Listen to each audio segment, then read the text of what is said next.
राजस्थानमधील भिलवाडा शांत, साधं आणि सामान्य वाटणारं शहर. पण इथून समोर आलेली एक घटना संपूर्ण देशाला हादरवून सोडणारी ठरली. कारण ही फक्त एका खुनाची कथा नाही, ही आहे पैशासाठी, विम्यासाठी आणि लालसेसाठी माणुसकी कशी संपते याची थरकाप उडवणारी गोष्ट. गरीब, आजारी आणि व्यसनाधीन लोकांना टार्गेट करून त्यांचा आधी विमा उतरवला जात होता आणि नंतर त्यांचा मृत्यू अपघात वाटावा अशा पद्धतीने घडवून आणला जात होता.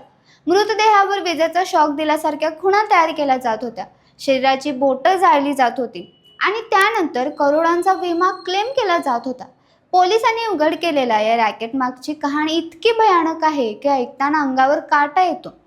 कारण या कथेत खून आहे, फसवणूक आहे, डॉक्टरांवर संशय आहे आणि गरिबांच्या मजुरीचा अमानुष व्यापार आहे. नमस्कार, मी किशोरी खांडेकर आणि तुम्ही पाहत आहात अनफिल्टर्ड महाराष्ट्र.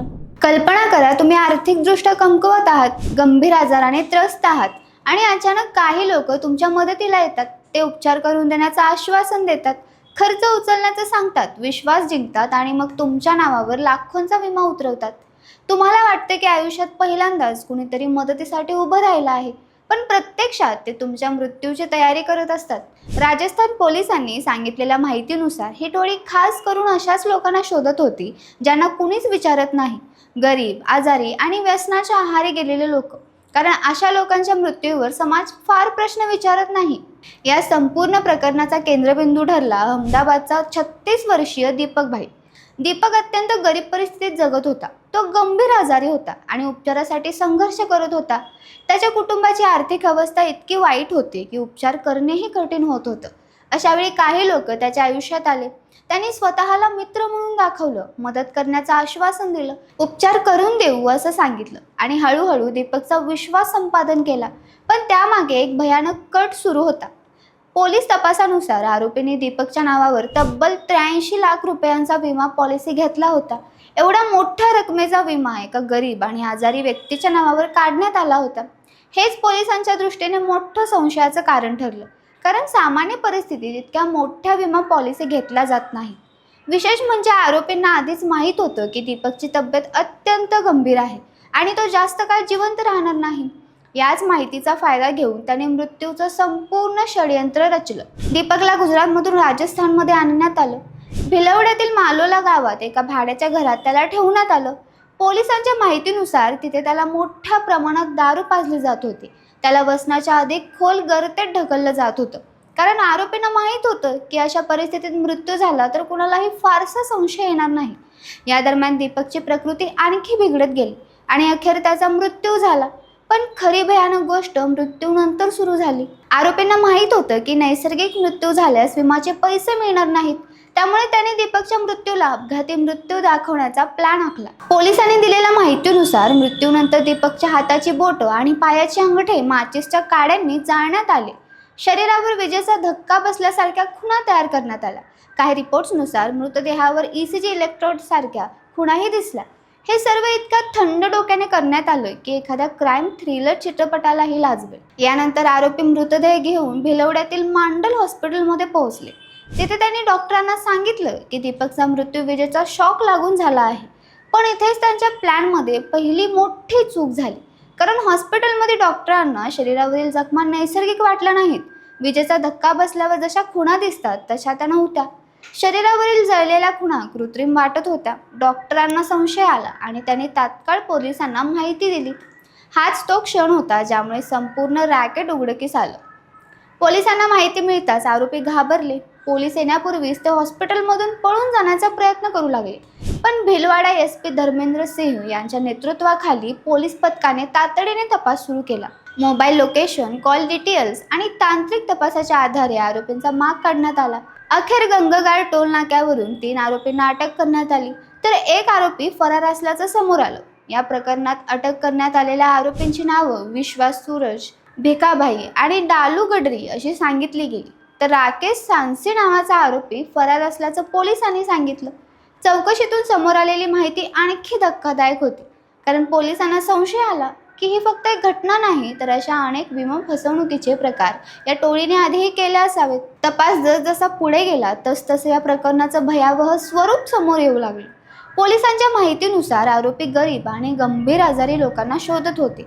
त्यांना मदत करण्याचं आमिष दाखवलं जात होतं. नंतर त्यांच्या नावावर विमा उतरवला जात होता आणि त्यानंतर त्यांचा मृत्यू अपघात म्हणून दाखवला जात होता. काही रिपोर्ट्समध्ये डॉक्टर आणि विमा एजंट्सच्या सहभागाचा संशय व्यक्त करण्यात आला आहे, कारण एवढ्या मोठ्या विमा पॉलिसी सहज मंजूर होणं आणि मृत्यूचं कारण बदलण्याचा प्रयत्न होणं हे सामान्य नाही. सगळ्यात धक्कादायक गोष्ट म्हणजे या प्रकरणात दीपकच्या स्वतःच्या कुटुंबालाही पूर्ण सत्य माहीत नव्हतं. त्याच्या आईने पोलिसांकडे तक्रार दिल्यानंतर संपूर्ण तपासाला दिशा मिळाली. तिने सांगितलं की आरोपींनी उपचारासाठी राजस्थानला नेण्याचं सांगितलं होतं, पण तिथे गेल्यानंतर अचानक परिस्थिती बदलली. दीपकचा मृत्यू झाला आणि नंतर मृतदेहासोबत विचित्र प्रकार सुरू झाले. त्या आईने जे पाहिलं असेल त्याची कल्पनाही करवत नाही. एका आईसमोर तिच्या मुलाच्या मृतदेहाचा वापर पैशासाठी केला जात होता. या प्रकरणाने देशभरात विमा फसवणुकीच्या नव्या आणि भयानक पद्धतीबद्दल चर्चा सुरू झाली आहे. कारण आतापर्यंत लोकांना विमा फसवणुकीबद्दल ऐकलं होतं, पण मृत्यूचं नाटक रचून, मृतदेह जाळून, विजेचा शॉक दाखवून करोडोंचा क्लेम करण्याचा प्रकार अत्यंत भीषण मानला जात आहे. या घटनेने विमा कंपन्यांनाही मोठा धक्का बसला आहे, कारण जर अशा रॅकेट्सना वेळेत थांबवलं नाही तर विमा क्षेत्रावर लोकांचा विश्वास डळमळू शकतो. या घटनेनंतर सोशल मीडियावरही मोठी चर्चा सुरू झाली. अनेकांनी प्रश्न उपस्थित केले की गरीब लोकांनाच का टार्गेट केलं जातं, कारण त्यांच्या मृत्यूबद्दल फार तपास होत नाही, कारण त्यांच्या मागे मोठे राजकीय किंवा आर्थिक लोक नसतात. हीच गोष्ट या टोळीने वापरली. त्यांनी समाजातील सर्वात कमकुवत लोकांना निवडलं, त्यांच्या आजाराचा, गरिबीचा आणि मजुरीचा फायदा घेतला. या प्रकरणामध्ये राजस्थान पोलिसांनी आता मोठ्या विमा रॅकेटच्या दिशेने तपास सुरू केला आहे. फक्त आरोपीच नाही तर विमा एजंट, हॉस्पिटल नेटवर्क, डॉक्टर आणि इतर संबंधित लोकांचीही चौकशी सुरू असल्याचं सांगितलं जात आहे. कारण एवढ्या मोठ्या प्रमाणावर फसवणूक एकटा काही लोकांनी करणं कठीण आहे. यामागे मोठं नेटवर्क असण्याची शक्यता पोलिसांनी नाकारलेली नाही. आता कल्पना करा, जर त्या हॉस्पिटलमधील डॉक्टरांनी संशय घेतला नसता तर, जर पोलीस वेळेत पोहोचले नसते तर कदाचित दीपकचा मृत्यू अपघाती मृत्यू म्हणून नोंदवला गेला असता. आरोपींना 83 लाखाचा विमा मिळाला असता आणि ही टोळी आणखी एखाद्या गरीब माणसाच्या शोधात निघाली असती. हाच विचार अंगावर शहारे आणतो, कारण ही घटना दाखवते की कधी कधी एका डॉक्टरची सतर्कता किती मोठं रॅकेट उघड करू शकते. या संपूर्ण प्रकरणात एक गोष्ट अत्यंत स्पष्टपणे समोर येते: पैसा माणसाला किती निर्दयी बनवू शकतो. जिवंत माणसाला मदतीचा आमिष दाखवून मृत्यूकडे ढकलणं आणि मृत्यूनंतरही त्याच्या शरीराचा वापर पैशासाठी करणं, हे केवळ गुन्हेगारी नाही तर माणुसकीच्या मृत्यूची कहाणी आहे. आज समाजात विमा म्हणजे सुरक्षिततेचं प्रतीक मानलं जातं, पण इथे विमाच मृत्यूचं कारण बनला. भिलवाडा पोलिसांनी या प्रकरणात केलेली कारवाई सध्या देशभरात चर्चेचा विषय ठरत आहे. एसीपी धर्मेंद्र सिंह यांच्या नेतृत्वाखाली तपास पथकाने तांत्रिक तपास, लोकेशन ट्रॅकिंग आणि चौकशीच्या माध्यमातून आरोपींना पकडलं.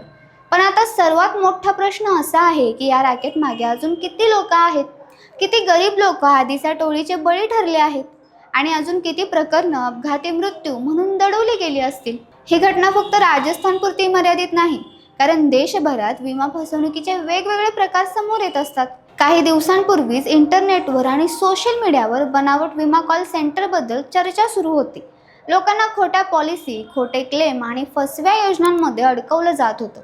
पण भिलवाड्यात समोर आलेला प्रकार या सगळ्यांपेक्षा भयानक आहे, कारण इथे थेट मृत्यूचा वापर व्यवसायासाठी केला जात होता. आता या प्रकरणानंतर देशभरात विमा कंपन्यांवरही दबाव वाढला आहे, कारण विमा देताना तपास किती केला जातो, गंभीर आजारी व्यक्तींना मोठ्या पॉलिसीत कशा मंजूर होतात, मृत्यूचं कारण तपासताना नेमकं काय होतं, हे प्रश्न आता लोक विचारू लागले आहेत. कारण जर विमा प्रणालीत अशा पद्धतीने छिद्र असतील तर भविष्यात अशा आणखी घटना घडू शकतात. या कथेतला सर्वात दुःखद भाग म्हणजे दीपक सारखे लोक जे आयुष्यभर गरिबी, आजार आणि संघर्षात जगतात आणि शेवटी त्यांचा मृत्यूचा बाजार मांडला जातो. कदाचित दीपकला शेवटपर्यंत कल्पनाही नसेल की त्याच्यासोबत जे लोक आहेत ते त्याचे मित्र नाहीत, तर त्याच्या मृत्यूची वाट पाहणारे लोक आहेत. हा विचारच अस्वस्थ करणारा आहे. आज या प्रकरणाने देशाला एक मोठा धडा दिला आहे. कोणत्याही परिस्थितीत अनोळखी लोकांवर लगेच विश्वास ठेवू नका.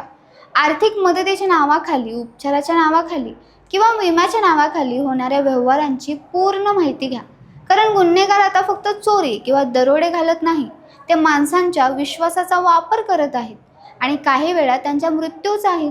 आणि म्हणूनच भिलवड्यात उघड झालेली ही इन्शुरन्स मर्डर मिस्ट्री फक्त एका खुनाची कथा नाही, तर समाजाला जागा करणारा इशारा आहे.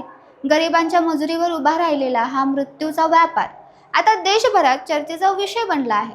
पण अजूनही एक प्रश्न अनुत्तरित आहे.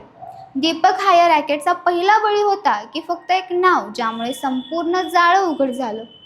तुम्हाला जर ही माहिती आवडली असेल तर चॅनलला लाईक करा, शेअर करा आणि सबस्क्राईब करायला विसरू नका. धन्यवाद.